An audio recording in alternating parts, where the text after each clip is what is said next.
আবুরহাটের সাইফুল স্টোরে আছি, কাঁচা বাজার। তা আমার সাথে আমরা কথা বলার চেষ্টা করবো। ওনার কাছে সব ধরনের বাজার আছে, তা আমরা একটু তুলে ধরার চেষ্টা করবো আপনাদের সাথে আজকের বাজারের কন্ডিশনটা কেমন কি। কাঁচকলা কত করে? একালি 50 টাকা, মিষ্টি লাউ? কেজি 50। তরই? ঝিঙ্গা 70 টাকা কেজি। পেঁপে? পেঁপে 35। টমেটো? পটল, পটল? পটল 1 কেজি 70। টমেটো? টমেটো 110। এবং পাশাপাশি লাউ? লাউ 1 পিস 60-70 টাকা। যদিও দেখা যায় সিজনের প্রথমে মূলা আসছে, মূলা কত করে 1 বর্তমান? কেজি 60 টাকা। আর গাজর? গাজর 140 টাকা। বরবটি?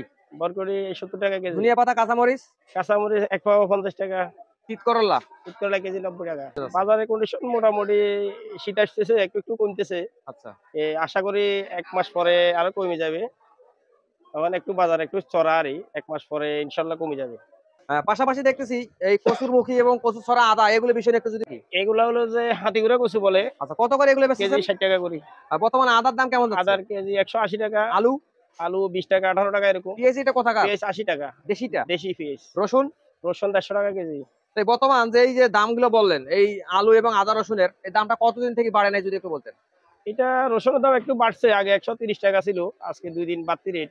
পেঁয়াজের রেটও একটু বাড়তি আছে, আদার রেটও বাড়তি আছে, আগে কম ছিল আর আবার কমে যাবে।